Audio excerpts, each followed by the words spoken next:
Chris Martinson. Hello, Chris. Hey, hello there. How you doing? Good. Good to see you. Good to see you. All right, there's a lot going on in the world, no doubt about it. Let's talk about first economics. What is this Genius Act? Do you know anything about the Genius Act, by the way? A little. I mean, it's the Stablecoin Act, and they want to start regulating stablecoins and bringing them into the same sphere of regulatory, oversight that the rest of finances enjoy. Yeah. Using that term euphemistically, but I mean, they're CBDCs by any other name. Ah, that's the kicker right there, my friend. They are CBDCs by any other name. So President Trump, did he sign that today, by the way? I don't know if he signed it yet. It was going to his desk. Congress passed it. So I think he said he would. So I'd be surprised if he didn't, if it's on his desk. Now, I think Marjorie Taylor Greene voted against it. Did she not? I believe so, yes. All right. The Genius Act has officially been signed into law. Here we go. Here's a little video footage I have. Here we go. It's a very important act, the Genius Act. They named it after me, and I want to thank you. I want to thank you. They named it after me. Okay, so I look, I don't understand the whole Bitcoin, stablecoin. I don't understand all this stuff. In fact, here he is, I guess, signing it. Here's the actual sign. What did it say? It says Trump signs first major crypto law after making millions from Bitcoin while in office. All right. This is not an auto pen, by the way. Not an auto. Which is a big scandal. If that were a Republican, it would really be a big scandal. But it is one of the great scandals of our time. Thank you very much, everybody. There it is. I don't fully understand this. Are we headed toward a central bank digital currency under a different name? Is that what's going on here? Or am I wrong? Nope, that's what's going to happen here. So let's talk about very quickly a central bank digital currency, a CBDC. People didn't like them because, it introduces something called programmability into money, right? So let's say, Brannon, oh no, you've been a bad boy. You tweeted something out that made somebody at the Department of Education feel unhappy.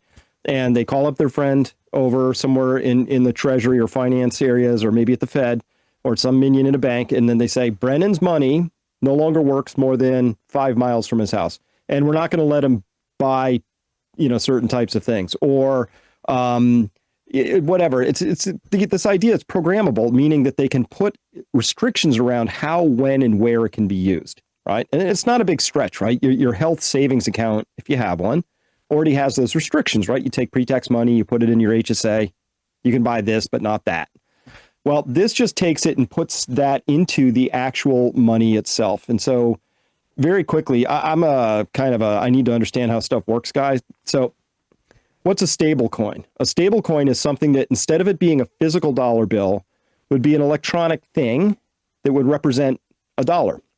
And they call them tokens, right? And that's what a stable coin is, actually just a piece of coding, a little piece of electronic software that has this little wrapper around it that says this is a dollar and it's worth that. And somewhere, presumably, there's an actual dollar held in reserve against that. But then the point would be, oh, well, this is going to facilitate trade. I could take my stable coin and zip it over to you, and it doesn't have to go through a bank, right? I could just share one with you potentially directly. And that makes it all sound good. The problem is that this thing that they call this wrapper they put around a stable coin is called a token. So these get what's called tokenized. Now it's just a piece of software. So you could have a token, Brennan, that you wrote that says it's just a token. That's all it is. It describes what's inside of it, right? You could put any asset in there you want. Could be a dollar, could be the mortgage from your house, could be representation for some gold, could be an acre of land. But you put that inside the token and then you could say, but that's it. Nobody gets to attach anything to that.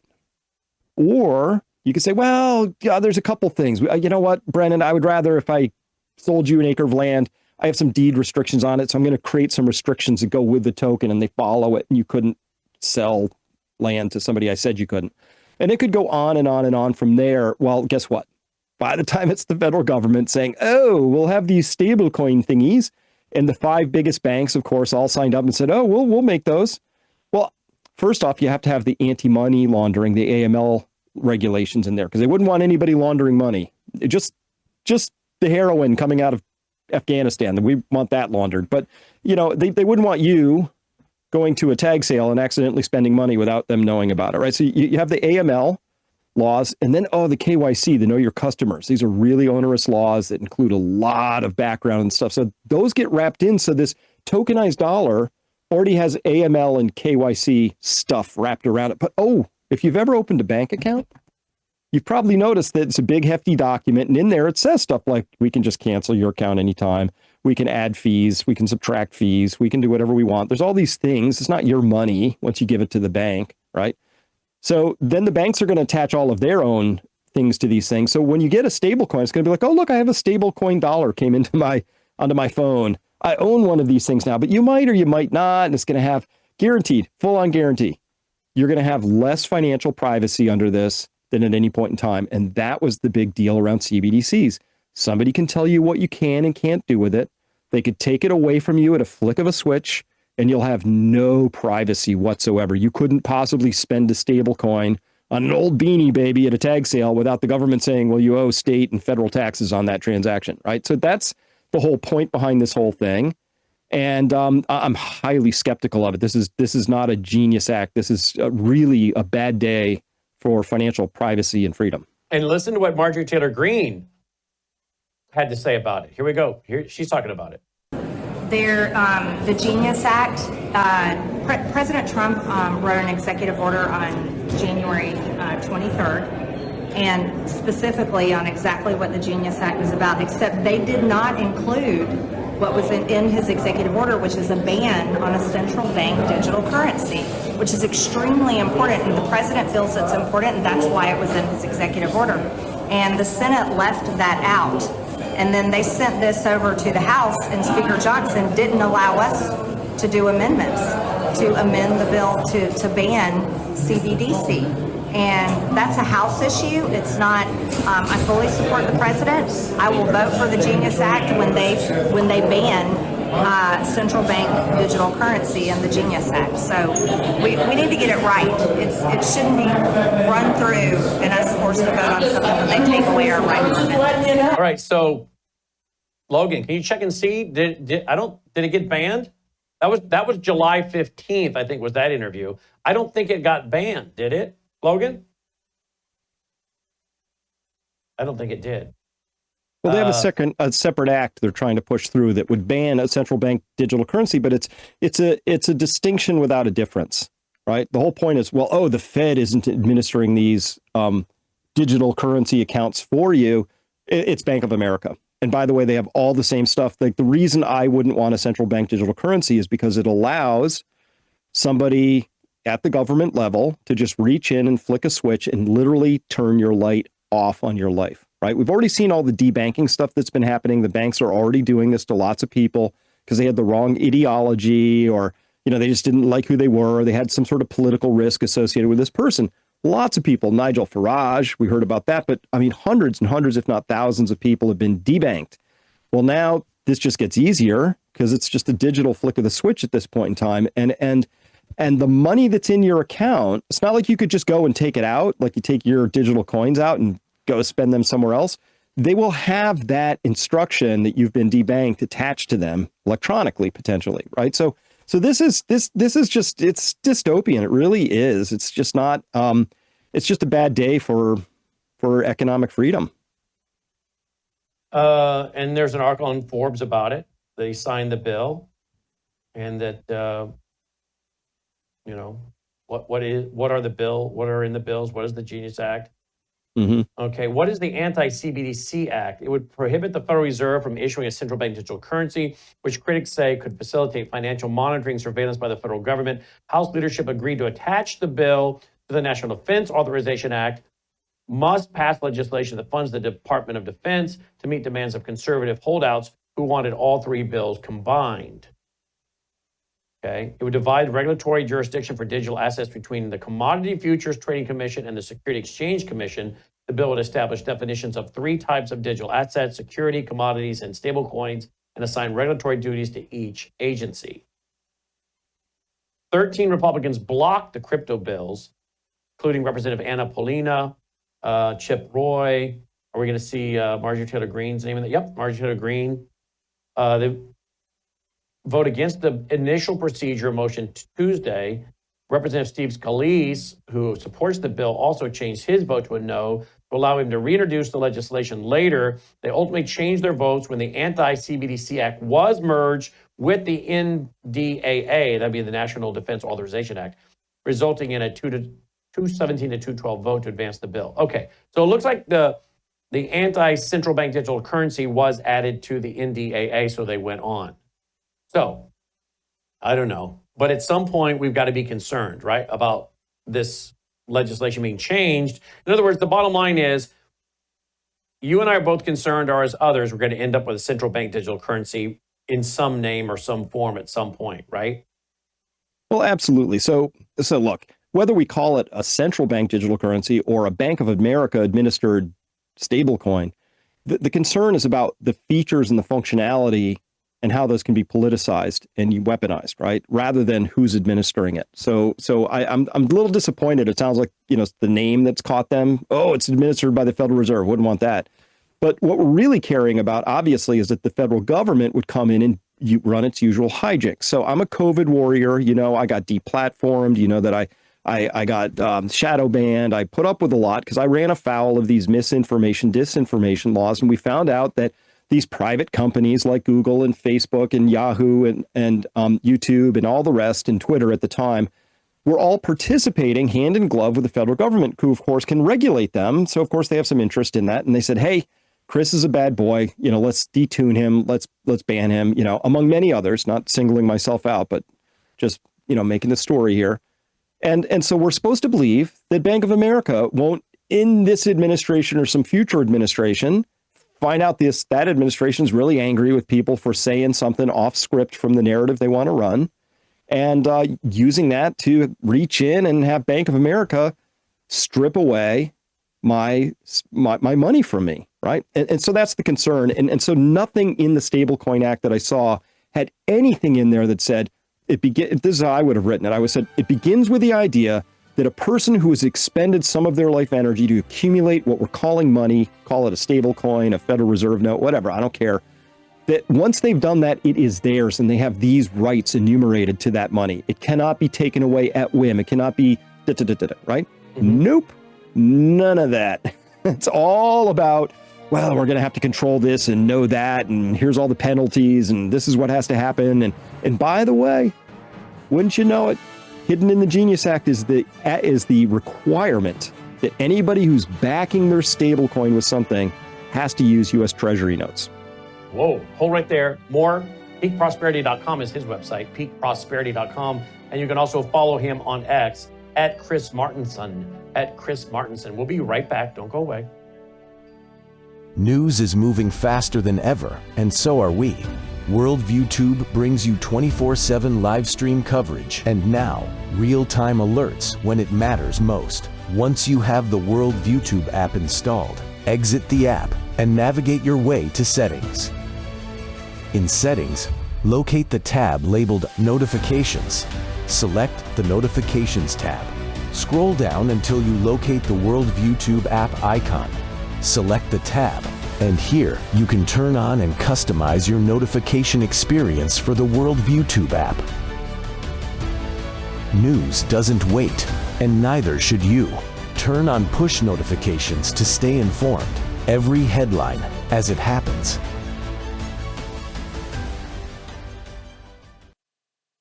Consumers often ask, what should I expect when I take the Bella Grace Elixir? And the answer's varied. It really depends on what your health and wellness needs are. I would consider this as your foundational core product for a whole range of health and wellness issues. Let me give you a few examples.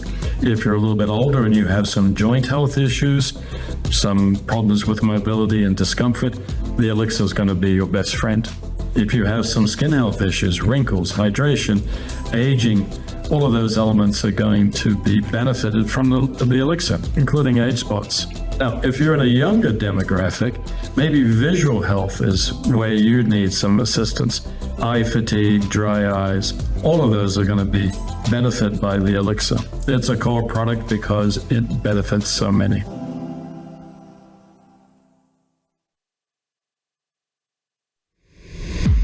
All right, welcome back. Glad you're with us. WorldviewTube.com. Chris Martenson is my guest at Chris Martenson. He'll be one of the keynote speakers at our 22nd annual national conference coming up Friday night, October 3rd, Saturday, October 4th. We only have 350 seats in the auditorium. Beautiful, beautiful theater in our town here, Collierville, Tennessee, owned by our town.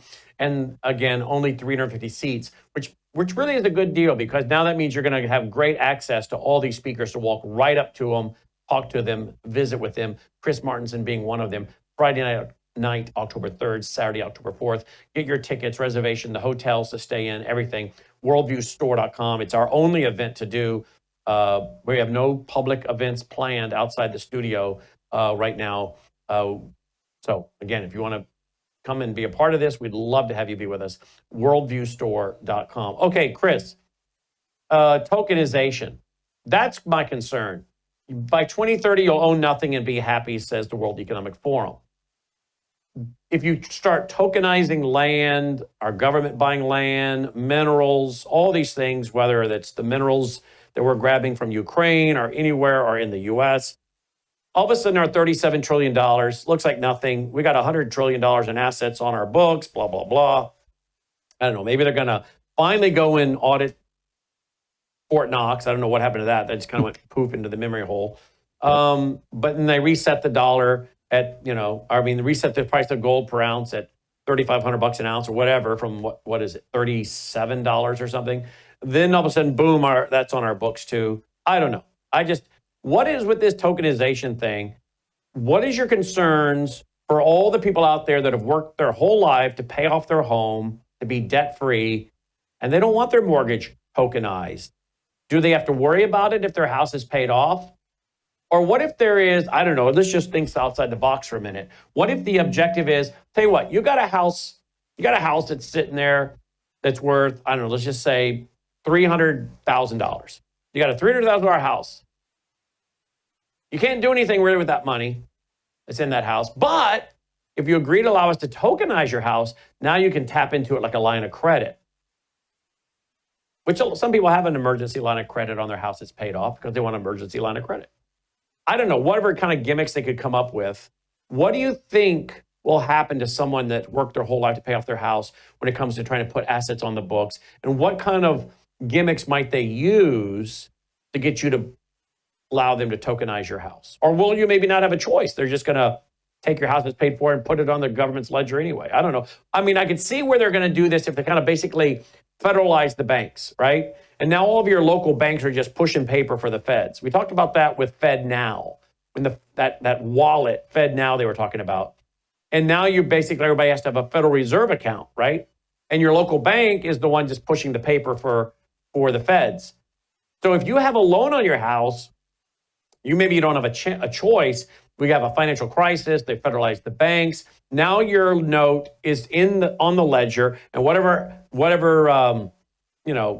equity you have in your house is now on there, ledgerized. And who knows what can happen? I don't know. I have no idea how they're going to try to rope people in with mortgages and non-mortgages. What are you thinking? Well, I'm thinking that because Larry Fink is all for it, I'm against it just automatically because he exists to just steal things from people, right? That's his whole MO, right?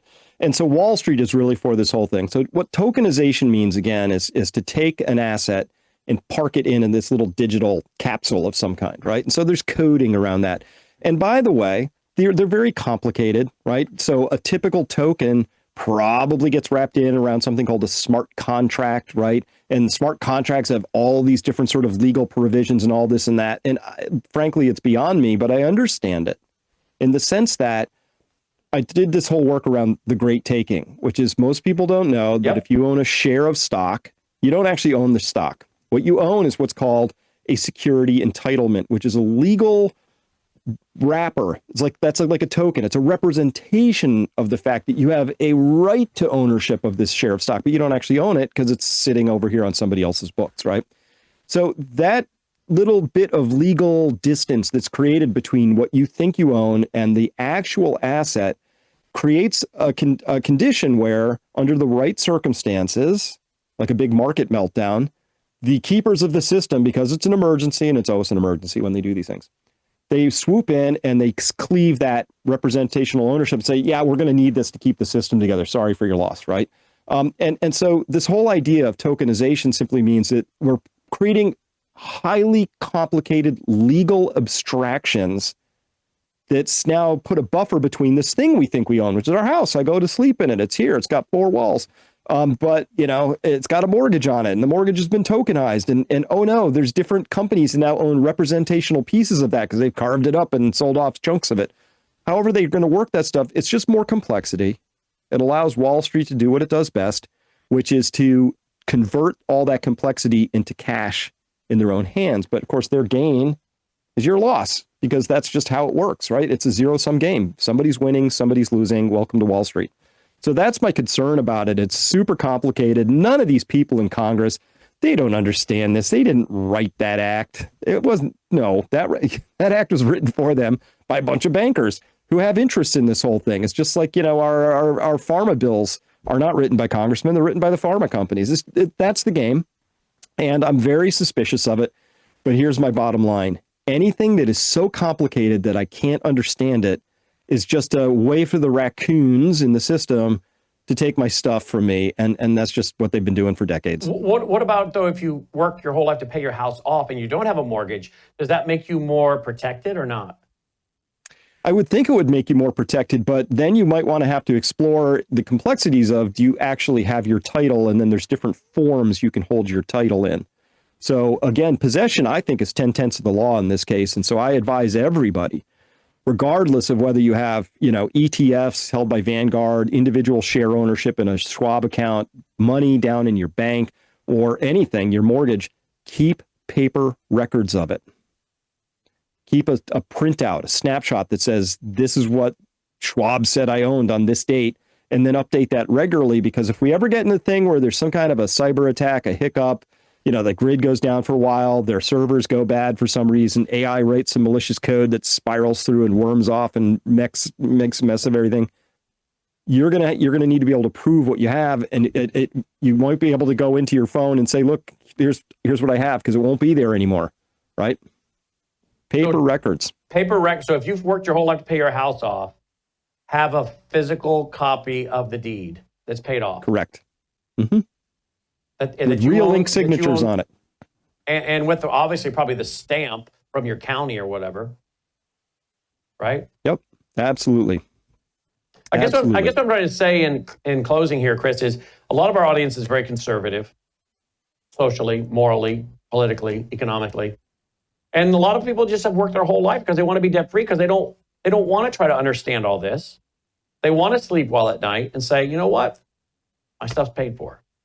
And I guess I hate to see people work their whole life to pay stuff off, to be debt free, to be find out later that somehow their nest egg, be it their house or whatever, just got tokenized. I don't know. If you do that, I think you got a civil war. I think you got a civil war. That's my opinion, because I think there are a lot of people in this country that work very hard for what they have, and they're not about to let the crooks and the banksters steal it from them through some scheme known as tokenization, right? Isn't this what I totally agree. And it's immoral, by the way, and it's wrong and it's evil. But what did we just learn with the Epstein case, right? We learned that there's some sort of a force that's larger than Washington, D.C., larger than Trump's desire to do the right thing, or Kash Patel or Dan Bongino. There's some force that says, look, the elites have this other moral code, and it allows them to do some really heinous things, but for reasons we can't hold them accountable for any of that stuff. These are the same people, these elites, that we're going to trust that they're going to create a tokenized system that somehow maintains our ownership structure in a fair and equitable way. That's not who they are. They don't think that way. You think that way. Your listeners think that way. I think that way, but that's because we're normal, decent human beings with ethics and a moral code. That's not what we're talking about here. That's what we just learned. Yeah, very concerning, because again, a lot of people have played by the rules, paid $1 gazillion in taxes through their life, paid into the scam that's Social Security. They paid off their house, their little farm, their bug out place, whatever they've worked for. And I have no patience for thieves and criminals. I have no patience for thieves or criminals. I really don't. And we know the biggest thieves and criminals are coming out of Washington, D.C., the federal government. And Absolutely. it concerns me that people that have done the right thing, been responsible. You know, the Bible says that the borrower is slave to the lender, right? And I'm thinking to myself, but if you've worked your whole life and paid it off, lived within your means, surely this will be the safeguard where other people are being taken for a ride by the government, but you're sitting over here with your little nest egg because it's walled off because you have no debt. There's got to be some way to make sure that we're vigilant for our audience, to make sure that our audience isn't having their assets stolen. I mean, if you get yourself in debt and you're over your head, you know, it doesn't mean you should have what equity you have in your house or anywhere else stolen from you.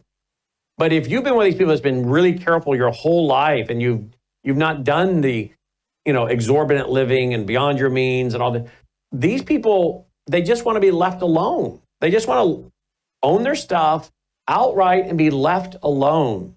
And I know there's probably a small percentage of the country left now, but maybe it's not as small as I think, actually, the more I think about it. And I just hate to see those that have worked so hard have their stuff tokenized and stolen. And if the government tries to do that, you know, it's like Winston Churchill said, it's better to perish than to live as slaves. And I think there's a lot of people saying, look, I've put up with a lot of garbage out of Washington, a lot of theft, a lot of corruption, progressive income tax, the scam of Social Security, but I finally got a little house and maybe some land paid for.